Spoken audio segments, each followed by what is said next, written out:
प्राणवत diet में आपका स्वागत है। जय श्री रामकृष्ण। आज आपको बता रहा हूँ सीबीटी थेरापी, जिसको कॉग्निटिव बिहेवियर थेरापी कहते हैं। ये एक अंग्रेजी शब्द है। इसको हिंदी में सीबीटी का अर्थ आपको समझा दूँ। कॉग्निटिव यानी कि संज्ञात्मक, बिहेवियर यानी व्यवहार, और थेरापी यानी पद्धति चिकित्सा। कॉग्निटिव बिहेवियर थेरापी यानी संज्ञात्मक व्यवहारिक चिकित्सा, ये मनोवैज्ञानिक एक विषय है। शिक्षा मनोविज्ञान हो या चिकित्सा मनोविज्ञान हो, उन सब में ये पढ़ाया जाता है। पर इसमें कर्माभ्यास कौन लेता है, कितना लेता है, ये एक व्यक्तिगत रुचि पर निर्भर करता है। आज आपको मैं बताऊंगा कि कॉग्निटिव बिहेवियर थेरापी किस प्रकार से दी जाती है, और उसमें एक उदाहरण भी दूंगा कि किस प्रकार से किशोर अवस्था में लड़का अपने परिवार से दूर होता जाता है और उसके साइड इफेक्ट क्या है, और वो वापस किस प्रकार से जो खोया हुआ विश्वास है उसको कैसे वापस प्राप्त कर सकता है। इसके बारे में ये अभी आप सुनेंगे कि कॉग्निटिव बिहेवियर थेरापी है। जो एक चिकित्सक होते हैं वो इसमें अपने लिए कॉलम बनाते हैं ताकि लिखित के रूप में हो, तो उनके लिए वो अच्छा महसूस करे और एक व्यवस्थित ढंग से अगले को समझा सके और प्रभाव रहे और अच्छा रिकॉर्ड भी उनके पास में मेंटेन रहे। तो संज्ञात्मक व्यवहारिक चिकित्सा में 5 कॉलम बनाए जाते हैं, जिसमें A, B, C, D और E के रूप में वर्णित होता है। पहले कॉलम में ये माना जाता है, देखा जाता है कि जो कोई भी व्यक्ति हो सकता है, जिसमें बड़ा हो, छोटा हो, नर हो, नारी हो, कोई भी हो सकता है, वो कोई घटना देखता है तो उसमें घटना का वर्णन किया जाता है, घटना से सामना होता है। दूसरा B होता है, उस घटना से संबंधित उसके शरीर में, दिमाग में संवेदनाएं जाग जाती है और उसके प्रति अनेक विचार गठित होते हैं। और C एक लाइफस्टाइल हो जाती है, जीवन शैली हो जाती है। उस जीवन शैली में ये वर्णित जो भी है लिखा जाता है C के अंदर। और कॉलम D होता है, वो तर्क वितर्क करके उसमें जो गलत भ्रांतियां हैं उसको किस प्रकार से निकालना समझाया जाता है, वो लिखा जाता है। और E इसमें सकारात्मक अभ्यास कैसे किया जाता है वो बताया जाता है, और वो अभ्यास निरंतर कैसे करता रहे। तो किसी भी व्यक्ति के साथ में जो घटना हुई है उसमें उत्पत्ति की बनी है, वो एक ज्ञाता हो गया वहां उस स्थान पे, और संवेदना जो हुई है वो B में लिखा जाता है। विचारों की स्थिति, विचारोत्तेजक जो ज्ञान है उसमें बढ़ोतरी हो जाती है, थॉट बढ़ जाते हैं और जीवन शैली में प्रलय बन जाता है, नकारात्मक व्यवहार हो जाता है, और वो व्यक्ति एक ढंग से कोई जो दैनिक जीवन में काम करने चाहिए नहीं करेंगे, और उसमें वर्णित किया जाता है। और तर्क वितर्क का जो D कॉलम है उसमें दिया जाता है कि कारण और निवारण क्या था, भ्रम क्या था, भय कैसे मिटाना है, सकारात्मक सोच कैसे बढ़ानी है, वो D में वर्णित किया जाता है। और अभ्यास जो नई सूझबूझ हुई है उसमें अपनी जीवन शैली परिवर्तन कैसे करता है।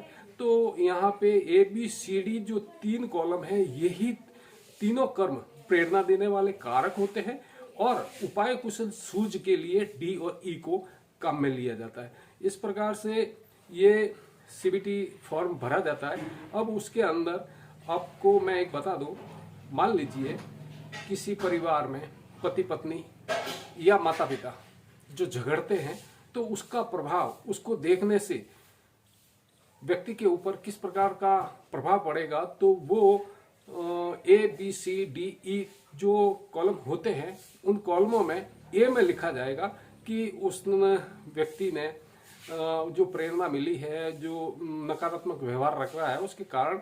तो 3 प्रकार के जो कर्म होते हैं वो ABCD में वर्णित है। माता पिता को झगड़ते देखना, जिसकी वजह से उस बच्चे के दिमाग में, लड़का हो या लड़की हो, परिवार का कोई भी सदस्य हो, उसे वो देखते ही उसके मन में क्या विचार आते हैं वो B में वर्णित होता है। गुस्सा भी हो सकता है, घृणा भी हो सकती है, पलायन भी हो सकता है, दूसरा सहारा भी देखना होता है। कई बार आप देखे होंगे कि माता पिता झगड़ते हैं तो कुछ बच्चे तो वहां स्थिर रहते हैं, कुछ ऐसे बच्चे होते हैं वहां से ये झगड़ा देखना नहीं चाहते और वो दूर हो जाते हैं, और वो कहीं पे हो सकता है नकारात्मक कोई व्यक्ति मिल जाता है तो उनका सहारा लेना, उनको देखना, उसमें ये थॉट और विचार आते हैं कि मुझे कहाँ पलायन होना है। फिर तीसरा जो कॉलम है उसमें व्यक्ति की जो लाइफस्टाइल है वो गुमसुम भी हो सकती है, आक्रामक भी हो सकती है, और भागना या पलायन भी हो सकता है, और यहाँ पे दूसरों के आदर्श को मानना भी हो सकता है, और गैरों से प्रेम करना भी हो सकता है। तो अब इस स्थिति में डी कॉलम में फिर ये बताया जाता है, समझाया जाता है कि माता पिता के जो झगड़ने के जो कारण है, हो सकता है परिवार की सुरक्षा के लिए हो, परिवार की समृद्धि के लिए हो, और माता के भी घरेलू कामकाज होने की वजह से वो तनाव में रहती हो, पिता भी अपने कार्यभार से आने के बाद कार्यभार का जो तनाव है वो घर में आता है, और जब दोनों का तनाव हुआ है तो एक दूसरे को समझने के बजाय एक दूसरों पे दोषारोपण किया गया है। उसका कारण वो है कि आपके परिवार को सुरक्षा देने के लिए किया गया है, आपके परिवार की आर्थिक स्थिति को अच्छा देने के लिए किया गया था।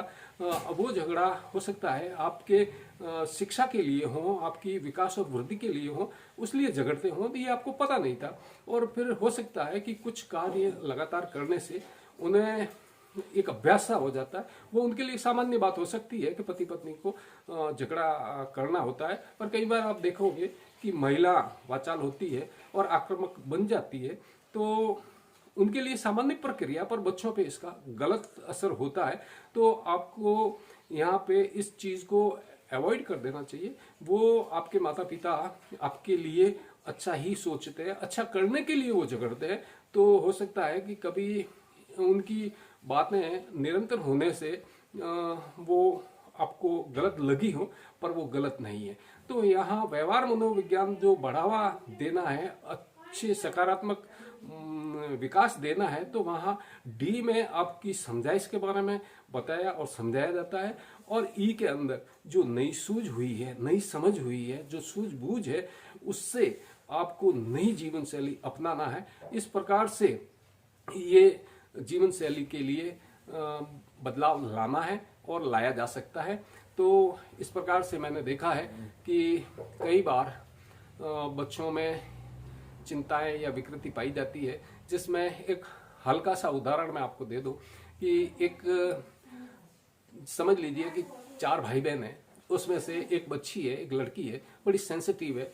माता पिता को झगड़ते देखते ही उस बच्ची के दिमाग में वो झगड़े अच्छे नहीं लगते हैं। जब अच्छे नहीं लगते हैं तो हो सकता है उसके घर में, परिवार में कोई दादा दादी न हो, कोई परिवार के दूसरे सदस्य न हो, तो वो किसी अपने ऐसे पास में जाएगी जहां उसे उसकी बात को सुना जाए। एक बार आप अध्ययन करके देख सकते हैं, ऐसे अध्ययन मैंने काफी वर्षों से 30-35 साल से मैं देखता आ रहा हूं। जैसे पिता अगर झगड़ा करता है तो लड़की को पुरुष के प्रति, पिता के प्रति हो सकता है नफरत हो, घृणा भी हो जाती है। तो वो हो सकता है कि लेस्बियन के रास्ते चलना शुरू कर देती है, क्योंकि पुरुष से उन्हें झगड़ा होने की वजह से उन्हें कोई रुचि नहीं रहती है, कोई लगाव नहीं रहता है। तो वो लड़कियों से निरंतर अगर उसके संपर्क में रहेगी तो निश्चित है कि पुरुषों के प्रति कोई फीलिंग नहीं होगी, कोई भाव नहीं होगा।